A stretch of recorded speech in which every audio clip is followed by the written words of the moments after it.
Well, hello everyone, and welcome to the Palliative Care Queensland Pally Wellbeing Palliative Care Community Education session today. Today we're talking about nurturing compassionate communities and a particular focus on circles of care. So my name's Shyla and I'm the CEO of Palliative Care Queensland, and we thank you for your time in participating today. I'd just like to start the webinar by acknowledging the traditional owners of the land wherever we meet today and pay respect to elders past, present and emerging. Acknowledge anyone in this session today with First Nations heritage, and also recognise any sad news or sorry business that may be happening in the lands and seas around us as well. So Palliative Care Queensland, we are the peak body for palliative care across the state of Queensland. We believe that the way we care for our dying is a significant indicator of the kind of society that we are. And we have organisational priorities that focuses on that all Queenslanders should be able to live every day until their last, able to have a dignified death regardless of illness, age, culture or location, and have access to a supportive social network at the end phase of life and the choice of quality palliative care. So just to acknowledge any supporters and sponsors of this session today, our project up in Townsville, Connecting End-of-Life Care in Townsville, which is funded through Northern Queensland Primary Health Network, is supporting this activity today, or this webinar, along with Mingari Care as well, who are in the Sunshine Coast. So we thank them for supporting this webinar so we can make it free across Queensland. So a little bit of housekeeping for everyone. Now, many people are very used to Teams and Zoom nowadays, so hopefully everyone's good with these different platforms, recognizing that they are different on different areas. And so if you are on a desktop versus a phone versus an iPad, there may be different locations for things. So I think the main thing to know is that there's a chat function at the bottom of the screen, and you can put a chat in there which can go to everyone or directly to the hosts or panelists. There's also a Q&A function. So we will have our two wonderful speakers speak first, and then we'll do a question and answer session. So if you have any questions during any time of the session, please write them into the Q&A area, and I'll ask them to our wonderful speakers at the later phase of this webinar as well. So you can put them in there at any time, that's fine. If for any reason you can't find the Q&A area, and that's absolutely fine, I will try my best to feel free to write it in the chat, and I'll ask them from there as well. I'll keep an eye on that area. So to start this off, if everyone's happy to write in their chat and just checking out that this is all working well, if you can write the lands where you're from or the location where you're from, either the traditional lands. I'm here in Brisbane, which is the Yagara and the Turrbal people. So if you can put that in the chat function where you are placed today or located today, it's a great way to share and see that. If you're not aware of the lands, put the suburb or the area there as well. It's a great way for us as presenters to know where people are today, so we can be connected in that way as well. So today's webinar, really Palliative Care Queensland as the peak body, we focus a lot on understanding the voice of the sector across Queensland, what's important. So we have an annual summit every year, which looks at what are the priorities for the state in Queensland. We also ask consumers and community members and community agencies to participate in these conversations as well. So the 2022 to 2023 palliative care in Queensland priorities are available for download on our website, and they're a great way to know what are the big priorities that we all need to focus on to support people. One of the big areas is how do we build compassionate communities across Queensland? How do we build this with our support networks around us? And that's what today's focus is about, because palliative care is everybody's business.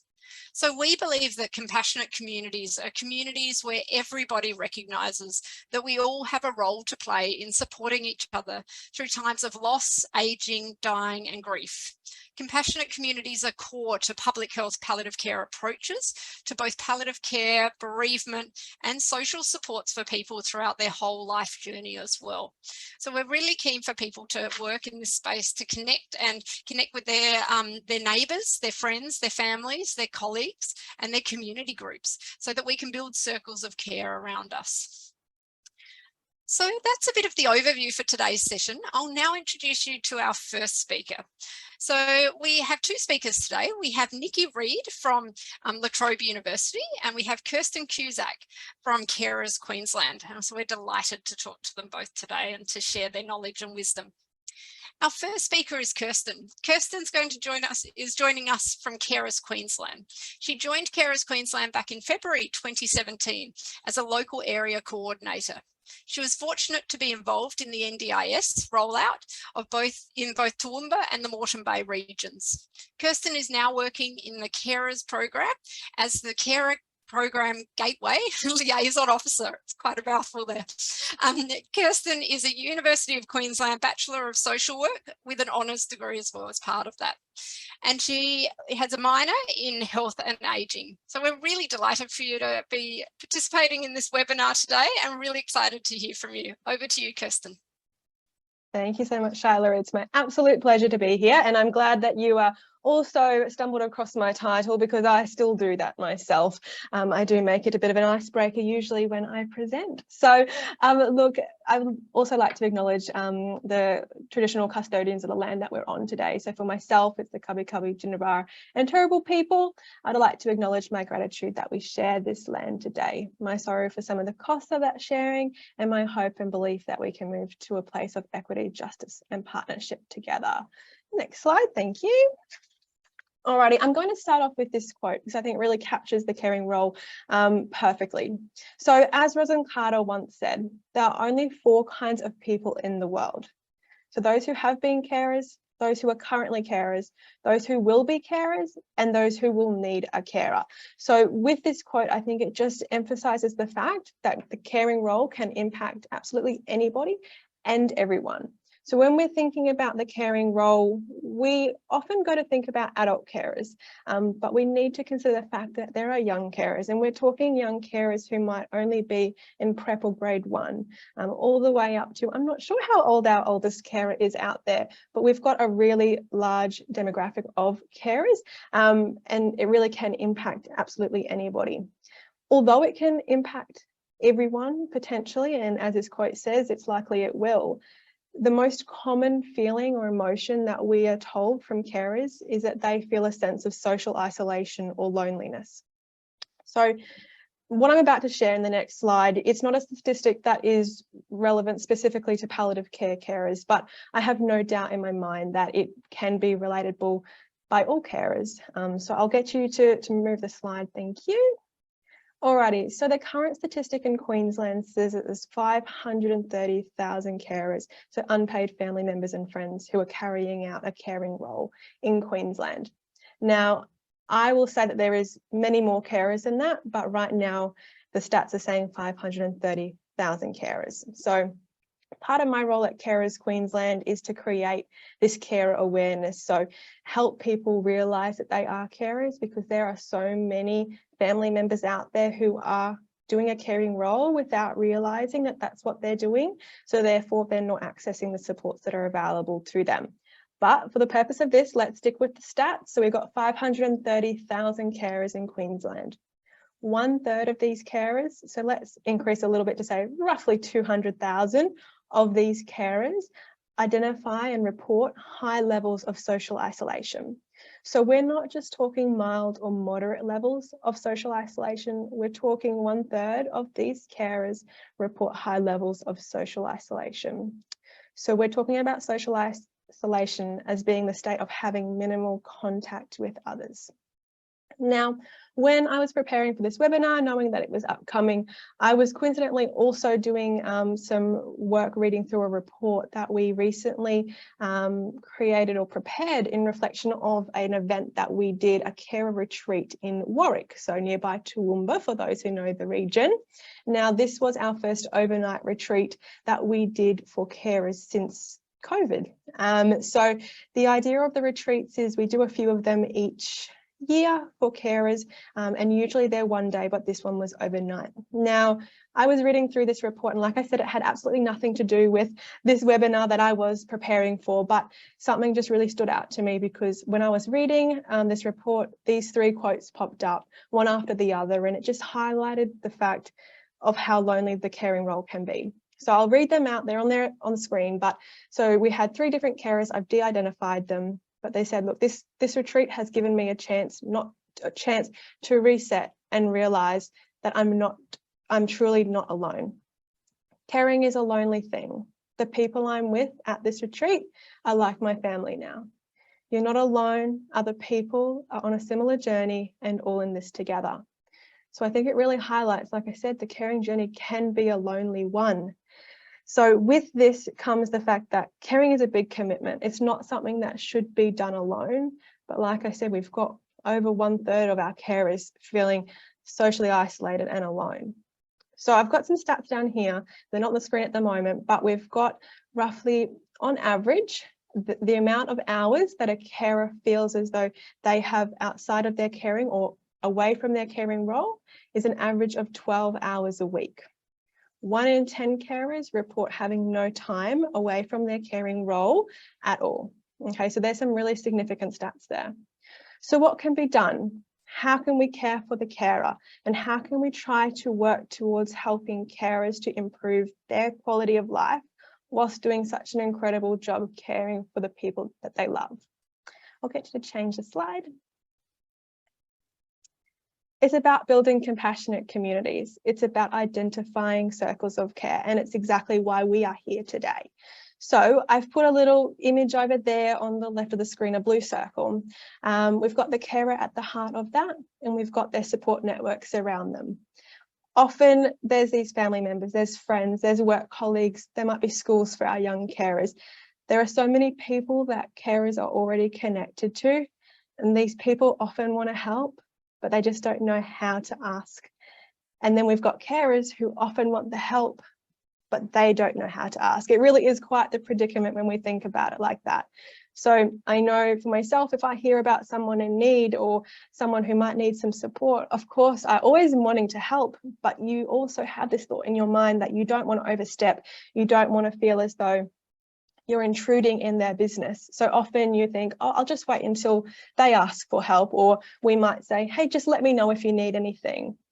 We say that with all the best intentions in the world. However, if we think about a carer's point of view, they're sitting there thinking, hey, I need this help, but I don't often want to ask for it. So yes, quite the predicament. So we need to work towards reducing the stigma associated with asking for help, because it really isn't a sign of weakness, but rather a sign of strength.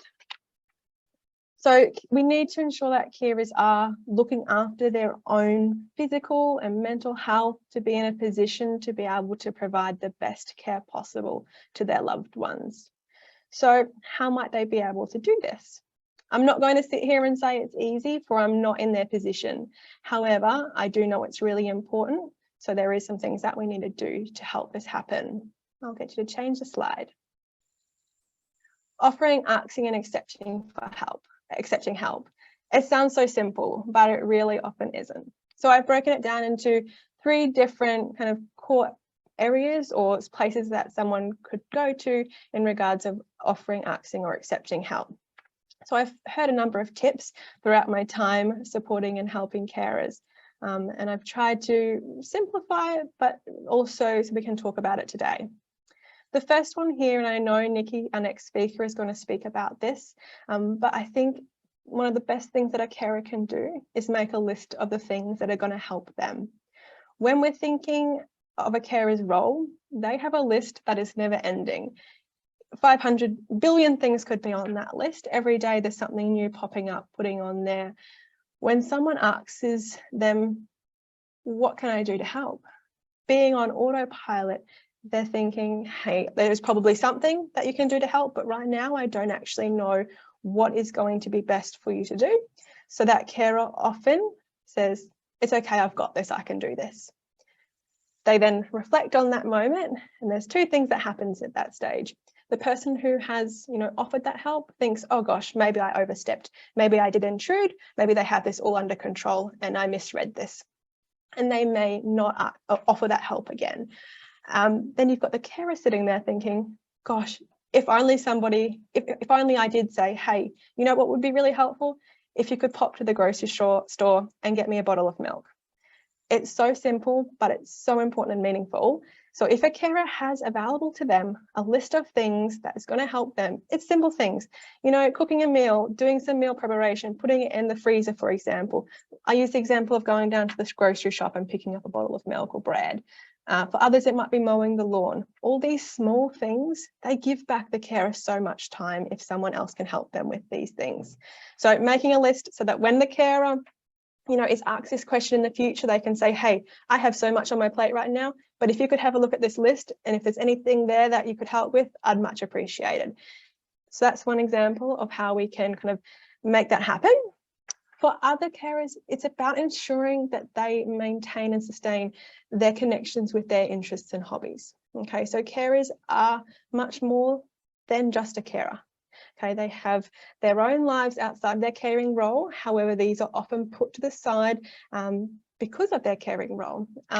So when we're looking at the interests and hobbies, you might be a friend of a carer, okay, and you might have previously gone along to an exercise class with this carer, maybe weekly or daily in some instances, or it might have been an arts and craft class that you might have gone along to even monthly. These things often the carer may not be able to attend anymore, and you'll see them slowly disengage from these interests and hobbies that once were so important to them. Now, they may not be able to get along to these classes or groups anymore. It may not be practical in part of their caring role.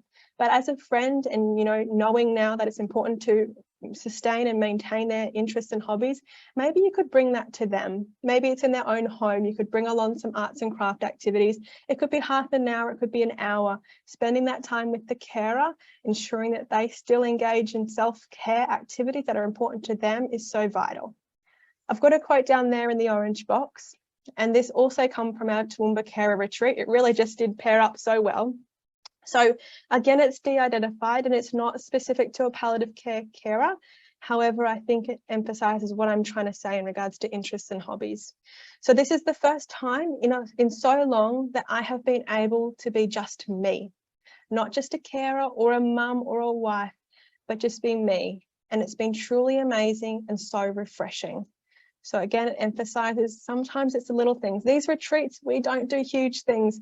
We do arts and crafts. We went, to gardens and things like these. These are simple things, but so meaningful for carers. Lastly, I want to talk about organisations and services. This is another level of support that is out there for carers, but often carers are afraid to ask. Again, maybe they don't think they're eligible for these supports, or too often we hear there's people worse off than I am. So when we think of the different supports and services, I'm from Carers Queensland, so that means we offer supports to carers, free supports all across the state, to carers of all different lived experiences and all different ages. We have then got the Carer Gateway, which is available nationally to carers anywhere in Australia. They offer different supports to us at Carers Queensland, and carers do not have to choose one or the other. They can access us both, which is really fantastic. At the start, when you heard Shyla pronounce my title, it was very long. It kind of makes sense at this point in time. So I'm the Carer Program Gateway Liaison Officer. So connecting those carers to Carers Queensland, our carer program, but also the Carer Gateway. We don't want carers to miss out on the supports that are available to them. Through our Carers Queensland Carer Program, we have a monthly calendar of events, which is completely free events and activities that carers can connect in with. Now, these are carers of all different lived experiences. They're not going to have the same caring role usually. It could be a parent carer, it could be a child carer, or it might be a carer who's caring for their spouse. It really does differ, and so does the diagnosis. But what they all have in common is the fact that they are a carer, and they can relate on that level. So what we see through this calendar of events, every month our team puts out different activities and events that the carers can join in. They are completely free, right down to the fact that if one of our events includes going out for a coffee, we will pay for your coffee. We do not expect the carer to have any out-of-pocket expenses. However, the idea of these events and activities, sometimes they're online, sometimes they're face-to-face, just to try to meet the needs of as many carers as possible. It comes back to this interest in hobbies. These activities are self-care activities. Right now, as I speak, there's a gardening workshop happening for some carers. They do sketching online. They go out for bushwalks, art workshops, laughter yoga. The list really does go on, but it's the chance for carers to connect with other carers, engage in interests and hobbies, maybe learn something new. We do have capacity building sessions, but it's a chance for them to take off that armour that they wear every day, staying so strong for the person that they care for, letting that go, connecting on a deeper level with other carers, realising that they're not alone, and also engaging in that self-care. So it really is so important. Carers need not feel guilty for, taking a break and having a coffee, going for a walk. These are important things. Building nurturing communities is about building and utilising the circle of care that's available at all levels. So holistically supporting the carers so that they can sustain their caring role. Get you to change the next slide. Alrighty, so it's common that we ask how the care recipient is feeling. How are they managing? How are they coping? But how often do we truly ask the carer how they are feeling, managing or coping?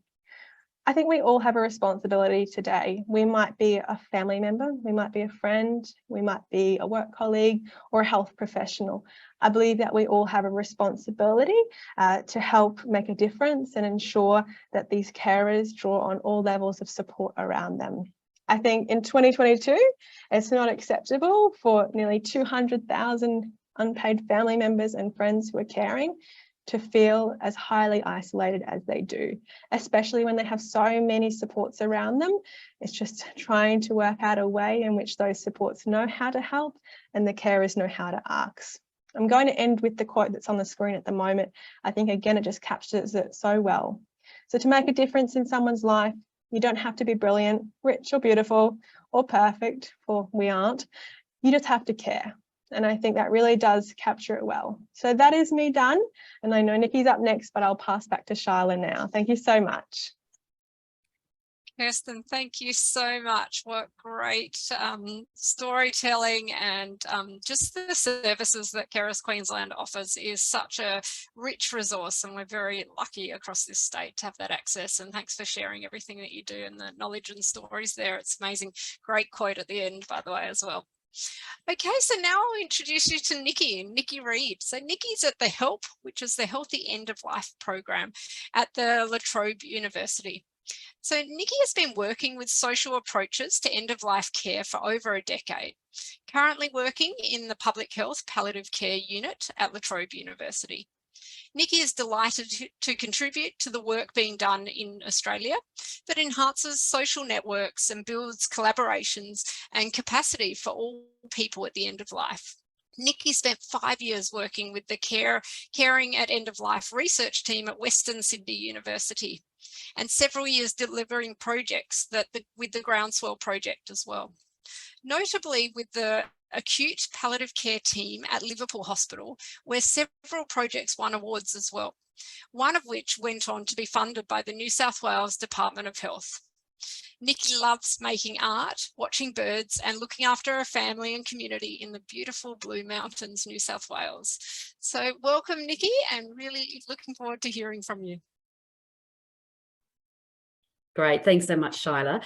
If somebody could just let me know, I've just plugged in my headphones. Can you still hear me okay? Great. Thanks, Shyla. Thanks so much. So yeah, Waramai Mitaga, good afternoon. Firstly, I'd like to acknowledge that I'm speaking today from the lands of the Gundungurra and the Darug Nara.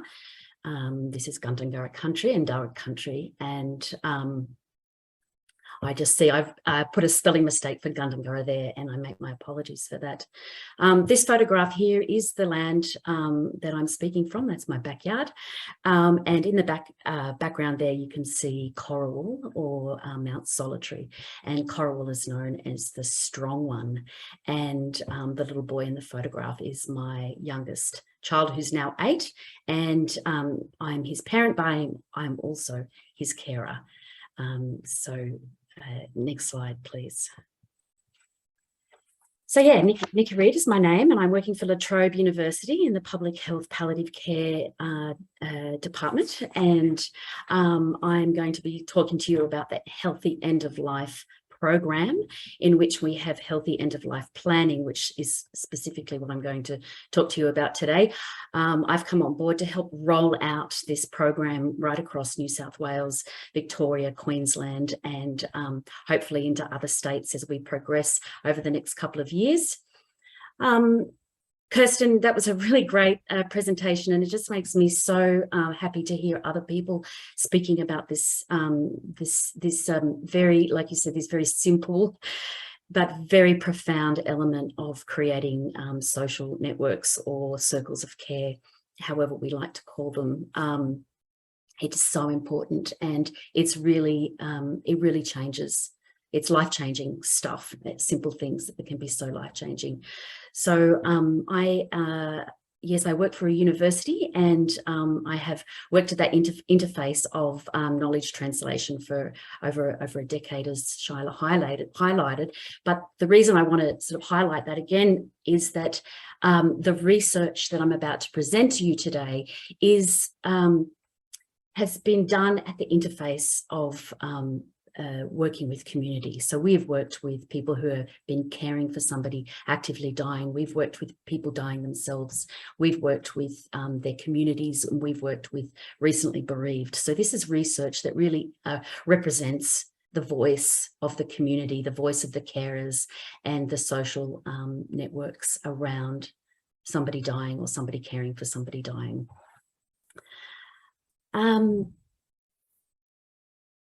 I'd like to highlight what Kirsten spoke about, the importance of working with both people in our communities and with organisations, and how that can expand the capacity of our social networks. And I'm going to talk to you a little bit more about that in the next slide, please, James.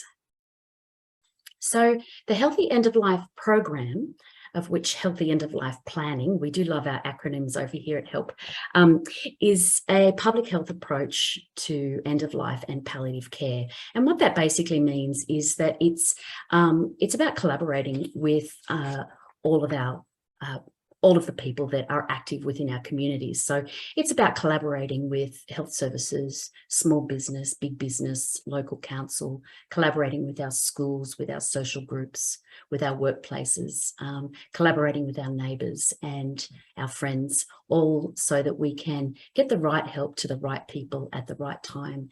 And as Shyla said at the beginning, we believe that palliative care is everybody's business, and end of life is everybody's business. And we all have a role to play.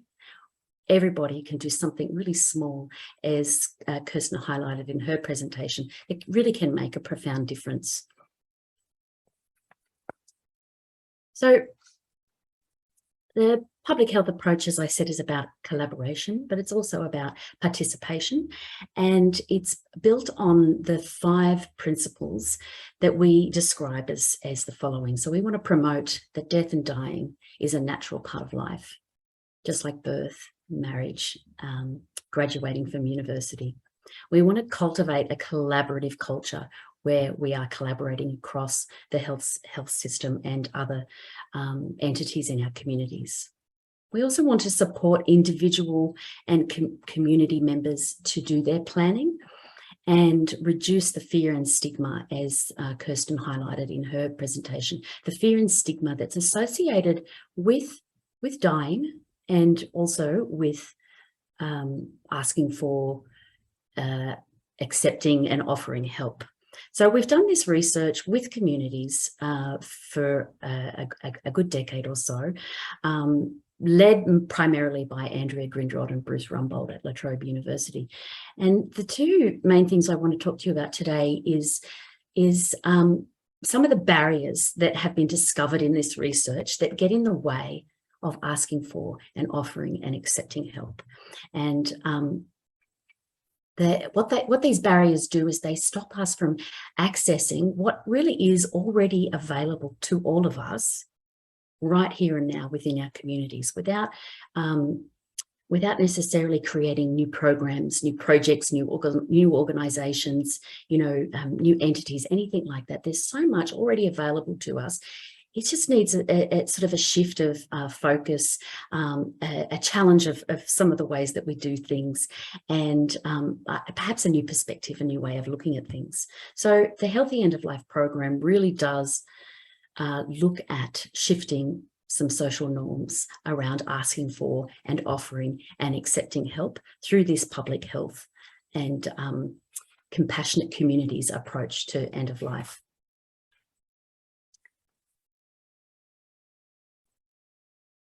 So if you could just go to the next slide, please, James, that would be great. Thank you. So people spoke about, in the research, people spoke about many things over and over and over again. And again, these things, they sound very simple, but they're actually quite profound because they do get in the way of creating these circles of care. So the 5 key findings that we've found in many years of research with hundreds of people is that people don't tend to ask for help. Kirsten already was telling us some about that. People don't tend to offer help. People don't tend to accept help. But we do know, and because research tells us this, that people want to help. People really do want to help. And people want to be a part of a strong and healthy and vibrant community. The other key thing about this, these sort of social norms that sort of live and breathe amongst us, is that this idea that we do want to protect people's privacy, we do want to do it in the right way. And so to do it in the right way, this Healthy End of Life program research has discovered that there are ways that we can actually protect people's privacy and people's autonomy at the same time as creating a collaborative and healthy helping culture. So I'd just like to tell you a little story. It's come from the research, and it's about Beth. So when Beth's husband died at home, she expressed that regrettable relief that the care period was relatively short, stating that she couldn't have coped any longer. When questioned why she didn't reach out to her friends, as she had stated in the research, why she didn't reach out to them for help during this period, and in particular, why she didn't reach out to the choir that she had been a part of for 30 years, why she didn't ask them for help. She replied to that question, "It never occurred to me to ask them. And anyway, dying is a private matter. You don't want to ask people to help you do that, do you?" And she screws up her face. "Don't you think?" The researcher that was interviewing Beth then asked her, "What would you do if one of the choir members asked you for support if they were caring for their husband at the end of his life?" And Beth replied, "I'd do it in a heartbeat. I'd do anything to help them. We're like family." And so this story illustrates so much of the research, so much of the sort of the lived experience that Kirsten was expressing in her presentation as well, that we as a culture, as a society, we really want to help others, but we do have this awkwardness and these barriers around accepting and asking for help. One of the key things to enable this creating of a collaborative and healthy helping culture is to understand and accept that interdependence is a part of life, that we rely on each other naturally, and we do in our day-to-day in so many ways. Interdependence, it seems, at the end of life can be a bit of a skill that we just need to upskill a little bit in, or strengthen our muscles in. And the Healthy End of Life team have created a program that can help individuals, families, communities, businesses, organisations and governments to do that, to adapt the culture. One of the things we've created out of this research is a Healthy End of Life planning app. And so, James, if you go to the next slide, please. We've got this beautiful app that's been created for us from a company who also created an app called Gather My Crew, which some of you may have used and some of you may be aware of. This app, Healthy End of Life Planning, is very similar to the Gather My Crew app, but it's made particularly for people receiving palliative care or at the end of their life. This is the app that we're about to sort of roll out right across Australia. And what the app does is basically supports you to go through some of the processes that Kirsten spoke about in her presentation. Essentially, it's help for yourself or for somebody that you care about who is at the end of their life. Hopefully that person is also receiving palliative care. Unfortunately, we know that not everybody is receiving palliative care at the end of their life, but anyone and everyone. Sometimes the dying person themselves likes to be at the helm of this.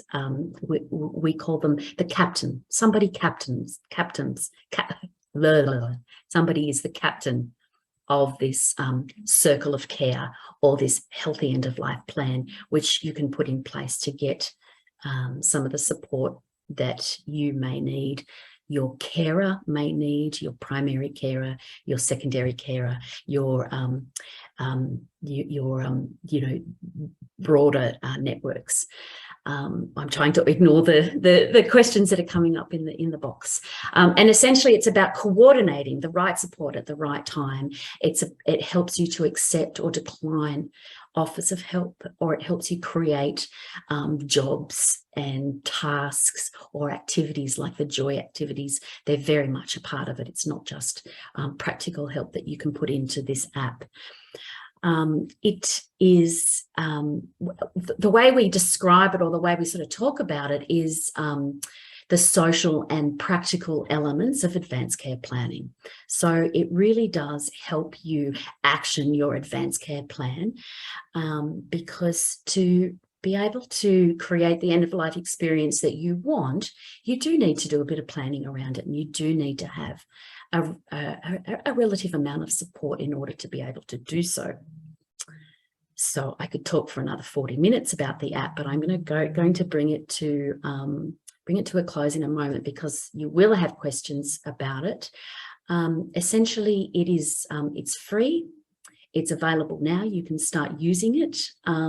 It is quite new, but it is based on 5 years of proven technology through the Gather My Crew group. So I think I'll leave it there. I think I will leave it there, and you can contact me. You can visit our website. If you do visit this website, as you can see down here, healthyendoflifeprogram.org, do know that it went live about 3 days ago. So this is all very new for us to be sort of public facing in this way. So the website will change little bits and pieces over the next few days. However, the app is much further ahead, and it's ready to go. So I will finish today by saying that I myself have been an active part of a circle of care at the end of life for my stepfather nearly 20 years ago now. And it was the first time I experienced a whole community coming together in caring for my stepfather to die at home in the way that he wanted to. And there was not one single person who held the brunt of all of the care. There were at least 30 people that were doing small things and different things on a day-to-day basis to really help us be able to do this beautiful thing for somebody that we all loved at the end of his life. And they are very simple things, and if we all play a very small role, then you know that saying, many hands makes light work. It really does make a profound difference. So thanks for your time, and I look forward to your questions. Thank you so much. It's very exciting to see this app come to fruition, and all the hard work I think many people would be aware of the work that La Trobe University does in this space and the groundbreaking initiatives that they've been doing, capturing this into the data. And, you know, there's a lot of people involved in this space, and it's really exciting to see this. And I must admit, I downloaded the app a couple of days ago and started playing with it. And yeah, it's really great. It's a great tool. So I highly recommend it to people. It's down there. It is free. So I did see that question from Maria there. It is a free app, like Niki mentioned, so it is available for everyone. So just encourage you to jump on and download it and start it. And no matter if you're coming from being a carer yourself or a community member in general, or a health professional or someone working in this area, it's relevant to all of us. So yeah, jump on, play, and yeah, get started in that space, because it's a really great asset to have. And I think we're all getting a bit more computer savvy with everything going on, so it's a good tool there. So what a wonderful overview from both of you. Thank you so much for sharing your stories and your wisdom and everything that you and your teams do. So it's wonderful. So it's time for Q&A, everyone. So now a lovely opportunity to talk to these fabulous people and ask them any questions, pick their brains about anything. I think what I really got from those sessions is the practicalities, like really good practical examples. So thank you both. I find them really useful in this space. So if you do have a question, please either pop it in the chat or pop it over in the Q&A area, and yeah, we'll answer that. I might start while people are thinking about questions. Kirsten, we talked a lot about carers in this space, and I just thought I'd talk about pediatric palliative care, sort of younger people and sort of circles of care around children and different layers in that. I know I have been a pediatric palliative care nurse myself, and it can be quite hard. We discussed about difficulties in offering help or accepting help, but I think something that can be quite confronting for people is knowing what to say and how to offer that help. And it was a particular challenge in the children's space because they didn't really know what they could do. Just wondering on any advice that might be useful for maybe if you know another family, if you've got younger kids at school and things like this that you might know in that space. How could you support another family that you might not know that well, but you're actually wanting to offer help? Any advice in that space? Yeah, good question. Hey, I think it comes back to a lot of different caring experiences, right? It's like if you haven't lived that, you can only kind of imagine what it must be like. And of course, what we have to remember is these people are human beings as well, and they have the same often have the same desires and wishes, especially if you're thinking of other siblings of that child. Maybe it's as easy as arranging some sort of play date potentially for one of the siblings if they're in a similar class or something like that. Just a simple idea, but young carers is a space I know for us, which is when we're talking to parents, as an adult, they're reaching out for supports for them, and then they don't realize that, hey, actually there's other children would be young carers in that space. And it's not a term. We've tried to run some young carer programs, and it's an area that really needs a lot of education in the space, because it's not a term that kids are running around the schoolyard saying, hey, I'm a young carer. When we go to schools, they instantly think that, hey, that person, what does that mean? Carers are people who are looking after older people. So yeah, just maybe it's school drop off even. Simple things, but yeah, that's kind of where I'm thinking. I love that simplicity. I think that's really key, isn't it? And it's really what you're doing normally, isn't it? And just integrating the offering during that process. So not having to think too broadly or anything in that space. That's really great. It's you kind of start to overcomplicate it, I think, as well, when you start to think like, I don't want to say the wrong thing. I don't want to do the wrong thing. It's just like you said, do what you would usually do. And, those are the things that help. Definitely a really natural process, isn't it? Lovely. Debbie's put a message up there in the Q&A that says, not a question, but an observation. I was a carer for my 19-year-old who died of cancer. So sorry about your loss there, Debbie. People had no knowledge of how to treat me. Yeah, this is what I was meaning. It's difficult, isn't it? It's hard to reach out to others. And that's exactly what we were just talking about then, is that the barrier of starting this conversation. They think they might say something wrong, and they think they might do something wrong in this space. So I might just put that to you both again and just sort of think, is there anything in that space, like that concept of they don't know how to treat someone, they don't know what to do in this space? Any sort of handy hints or stories around that space? I'll start with Niki and then I'll jump back over to you, Kirsten. Yeah, I think the thing we've heard back from people over and over and over again is that they would prefer for somebody to say to them, I don't know what to say to you, than to say nothing at all. And they would prefer for people to make mistakes rather than to completely withdraw. So that's, again, that's a part of this, part of the social norms and part of this sort of, I don't know, this stiff upper lip, you know, kind of culture that we have really, that can be really strong, that it is better to lean in rather than lean out. And like the example that I gave of Beth from the research is that think about it from, and again, this is what people have told us time and time again, that, you know, think about what you would do if it was them, if they had somebody that they were caring for, and to sort of, you know, sort of measure your actions against your values if somebody else was in the same situation. Great, thank you so much. I like that, leaning in, not leaning out. They're really good. Over to you, Kirsten. Yeah, look, I was a bit rude there. I saw another question pop up there, and it was further to the question. So I was like, oh, I need to.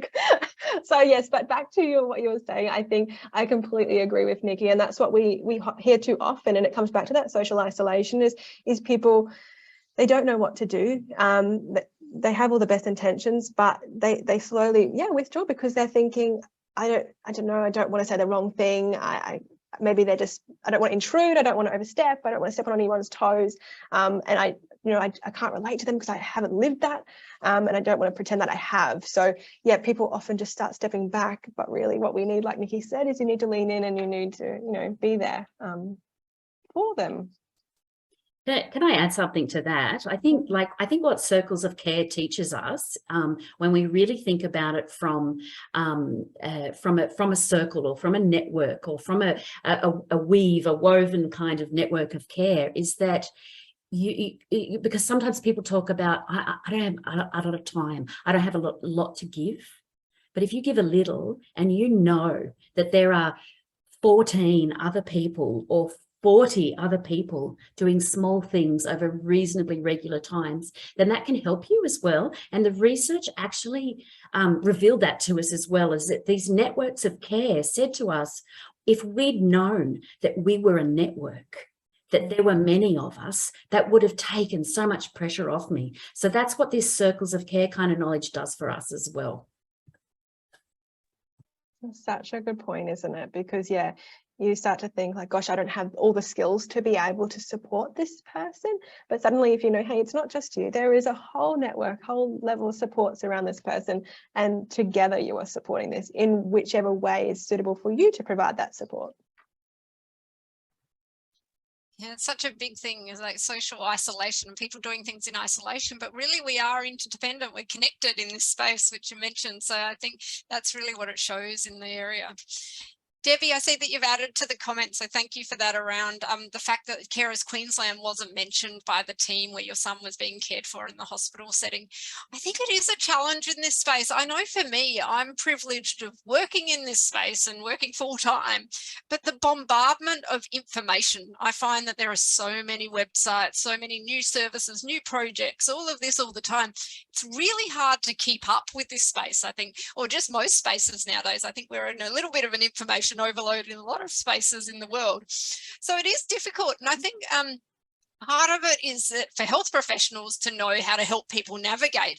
But what we're trying to do with these webinars and opening them to the public in this space is because how we can get community members to navigate for each other as well and learn about these great services that, say, Carers Queensland or the app that Niki's shared in this space. And then each other, we can share this through our community groups. So it doesn't always have to be the health professionals telling people where to go in that space, but we as community members can play that information navigation role in that space. Just wondering, I was just going to get Niki and Kirsten just to mention anything around that connector role and what roles communities can play in this circle of care to keep people connected and with the latest information and stories of support as well. I'll start again with Niki and then jump over to Kirsten.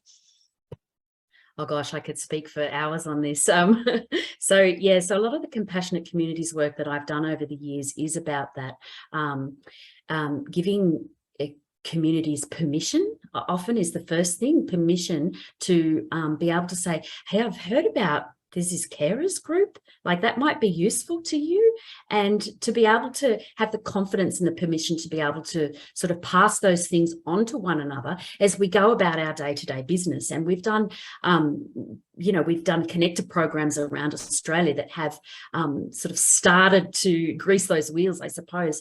The other thing that I would highlight from my experience over the years is that your carers organisations, and I know from New South Wales, there's such a fabulous resource to go to. So I imagine that it's the same in Queensland.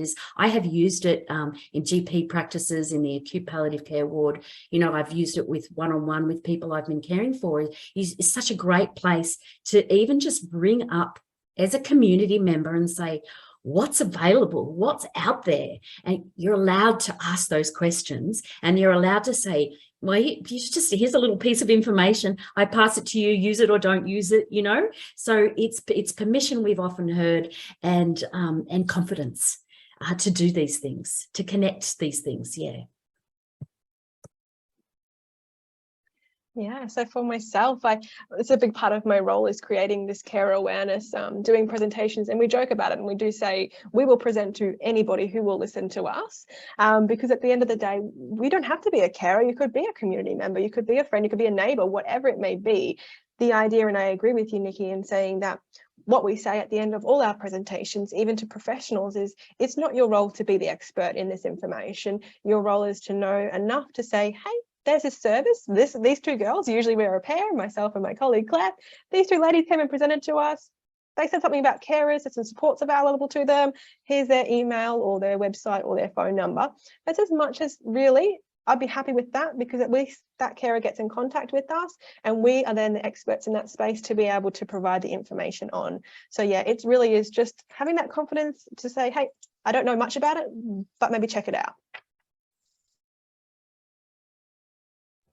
Yeah, well said, definitely. Karen's put up a message in there saying, great presentation and information. Thank you all. That's lovely feedback. Thanks, Karen. Can I ask, with the Help app, so this one's for you, Niki, with the Help app, what are the differences with Gather My Crew app? Which is another app which comes to mind? So she's saying that the Gather My Crew app is very similar in this space. And you mentioned briefly about the relationship, but really keen on you to further enhance that conversation. Thank you. It's such a great question. It's a really good one. So Gather My Crew, the Gather group that created Gather My Crew, they also have created our Help app, our Healthy End of Life Planning app, working very closely with Andrea and the team and the research as well. So the difference is that Gather My Crew is around anybody at any stage of their life that just needs a bit of support. And so that could be carers, anybody who's caring for somebody. It could be that, there's a teenager who's left home and moved to the country to go to university, and they just need a little bit of support around them to sort of, transition them over into adulthood. The difference with the Help app is that it's specifically for people at the end of life who are caring for somebody who is known to be dying at some point in the future. And so it's about language. The language is different. Some of the words and some of the like your drop-down boxes will have more particular examples to choose from that are more relevant to somebody who is caring for somebody at end of life. And what's coming in 2023, unfortunately it's not there yet, but what's coming next will be some sort of social education that will help break down these social norms around asking for, accepting, receiving help. Some of these things that do genuinely make us uncomfortable and awkward. So that's the difference. And again, that's very specific to the stigma and the reality of palliative and end-of-life care. Otherwise, it's very similar.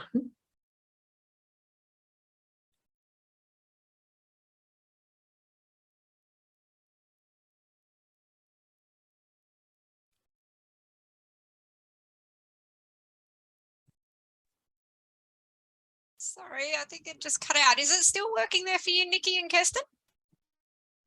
It's just come back. Yeah. Yeah. Not sure what happened there. Sorry, Yeah. everyone. That's okay. I hope that helps, Karen. But do reach out. Any of you who are listening today, do reach out, email me and connect with me in any way. Please do. Yeah, when I logged onto the app and I went through, it was a great little thing. You could talk about what areas of help you needed, and then it gave suggestions of ways that you could offer help. And I thought that was a great asset in there. So yeah, it's a really useful app, and encourage everyone to have a look and think about it there. Well, it's come to that time. We'll wrap up the session. Just a huge thank you to our wonderful speakers today. And I really encourage everyone that's attended or everyone that's watching this online after to jump onto the Carers Queensland website and to the La Trobe University website for the Help or Healthy End of Life program website there, and download that app. Look at the resources that are there. There's an abundance of resources and opportunities to further your own learning in this space. It's a really important area. Circles of care is how we all exist in society in any way, and it should be a big part of our life at the end of life as well, because it's just another stage of life. So we should continue those connections in this space. Like to thank our team in Palliative Care Queensland who have put this together and have done all the hard work in the background, particularly Megan, James and Jodie as well. Thank you all so much. Thank you to our supporters and our sponsors, particularly Northern Queensland PHN through our Connecting End of Life Care in Townsville project, and also to Mingari Care on the Sunshine Coast as well. Thank you to everyone that's participating in this session. Really encourage you to consider to become a member of Palliative Care Queensland. We are a membership-based organisation, and it is how we support and continue conversations in this space and advocate for excellent palliative care for everyone. And also really encourage everyone just to start these conversations with your families and friends. It's a really important topic. We really appreciate everyone having conversations and being brave to jump online today and listen to these conversations, because this is a natural part of life, like we've all said.